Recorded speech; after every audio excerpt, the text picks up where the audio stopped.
আর প্রশাসন বলে দিয়েছে কেউ নুকিয়া বা কোনো কিছু করে কেউ আইন ভঙ্গ করবেন না। আইন ভঙ্গ করলে এটা আইন বিরোধী কাজ। সবার কাছে অনুরোধ, জালালপুরবাসীর কাছে এই আইনটা মেনে সবাই চলবে। আমি আব্দুল বারেক, জালালপুর গ্রাম পঞ্চায়েতের প্রধান। আমাদের আজকে ব্লকে মিটিং ছিল, থানা প্রশাসন আমাদের সঙ্গে ছিল মিটিংয়ে।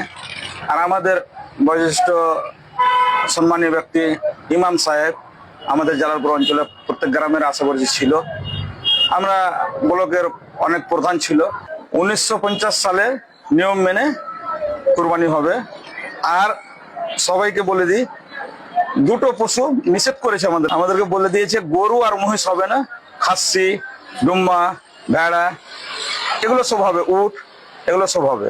পুরো জালালপুরবাসীকে বলতে চাই, ঈদুল জোহা সবাইকে শুভেচ্ছা দিতে চাই। সবাই একত্রিত ভাবে ঈদ পালন করুক, আর কেউ আইন শৃঙ্খলা ভাঙবেন না। যে আমাদের 1950 সালে যে আইন করেছে ওই আইন অনুযায়ী আমরা পরব করব।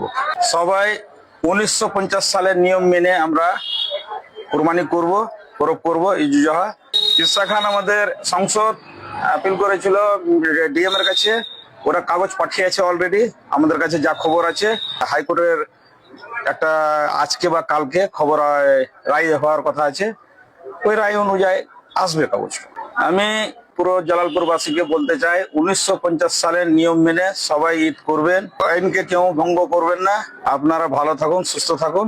সবাইকে বলি সম্প্রীতি বজায় রাখুন। সবাইকে ধন্যবাদ।